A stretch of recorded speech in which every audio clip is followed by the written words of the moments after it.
Bill Whittle on DC. The second thing I would say to Ted is, just as speaking as a friend, is I notice he likes to go back and forth. I get used to standing behind the podium if I were you, Mr. President. It provides a little ballistic protection.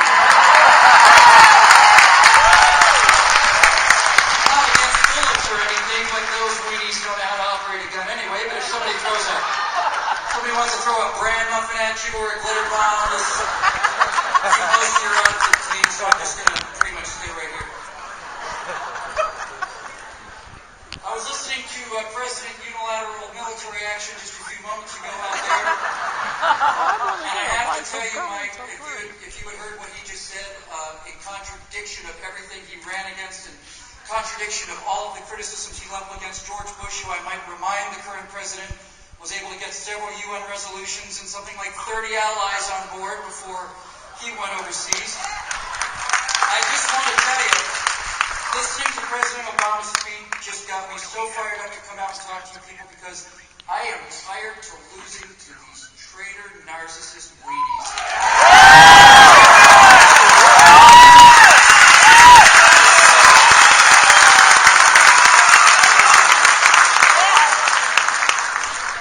So let's talk about how we can do that. Let's talk about how we can win. We need candidates like Mr. Cruz who are not only able to articulate the message, or actually have the courage, the personal courage to vote against it. That goes a long way. But I would like to talk to you very briefly about something that's in my wheelhouse, which is the intersection of pop culture and politics. Everybody talks about politics and pop culture like they're separate things. Everybody says, well, the left has Hollywood, but we have whatever. But if the left has Hollywood, they're going to win. And the reason they're going to win is because people, we learned this from the last election, people don't vote based on what they feel, what they think about. They don't vote based on what they know. They vote based on how they feel about things they learn from the pop culture. As I said earlier today, exit polling of people who voted in November said that Mitt Romney won on the economy, which was far away the most important issue. Mitt Romney won that by 20 points. He won on the deficit reduction, he won on jobs, he won on defense, he won on everything. Obama won the election because they asked who cares most about you, and Obama, I think, won 89% of that particular vote. I know it sounds silly, but it's true. They won the election because they had managed to convince the American people that we were the villains in a story that they've been telling for 40 years. And people will never vote for the villains. Not ever. Doesn't matter how good the villain's policies are. Doesn't matter how boring or bland the hero is. You can have a bland, boring hero like a farm boy from Tatooine named Luke Skywalker, and you can have a dynamic, interesting villain like Darth Vader, who's nothing but power, and they will take the hero every time. And as long as we're the villains in our own culture, we're never going to win elections. We never are. So we have to learn how to fight that fight. And I've got just a few minutes to help teach you to do that. Now, if you don't think that pop culture has an effect on you, if you don't think that there's a political message that comes in through movies and television, let's just do a little experiment. I always enjoy playing this game. I'm going to start a sentence and I'm going to ask you to finish it. If I was a political operative, one of Barack Obama's progressive allies, let's say, and I could start a political statement and you could finish the sentence, we both know that I had you, right? We both know that I had such incredible control over what you were thinking about that if I could start a sentence and you finished it, I had you.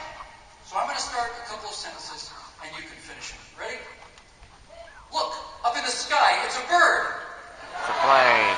It's Superman. Okay, we'll go a little bit younger this time. Here's one from people about I know that. Just sit right back and you'll hear a tale of a painful trip. Everybody knows that too. Started on a short this tiny trip. And one finally for the younger ones out there. It seems today that all you see is violence and movies and sex on TV. So what am I getting at here? Well, what I'm getting at here is this.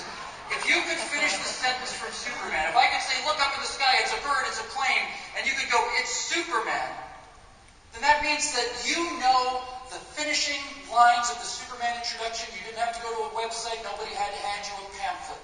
You knew how to finish that sentence because Superman was in your head. He'd been in your head for 40 years. And everything that Superman represents politically, truth, justice, and the American way, is in your head too. Any audience of people that grew up with classical Superman automatically love this country because Superman is about the best America that we can be. And when Superman was all over the pop culture, we were a nation that loved this country. Now, 20 years after the peak of Superman's popularity, a along comes Gilligan's Island. That's pretty neutral, kind of, in terms of politics. Really about the only message you can get from Gilligan's Island is, if you want to get off the island, all you really have to do is just kill Gilligan. Be off next week. But If you want to leave the island, some people wouldn't want to. and you can finish the theme song from Family Guy. Then all of the anti-American, anti-capitalist, anti-Christian, anti-morality messages of Family Guy are in your head as completely and thoroughly as that theme song is. You're programmed Yeah. by the pop culture. Yeah, I guess You're it is programmed family. by story.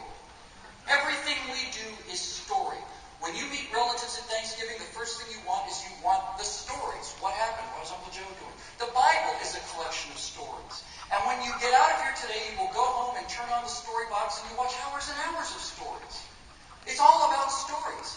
And if we're the villain in all of the stories that are told, we're never going to win another election again, ever. We have to go on the offensive.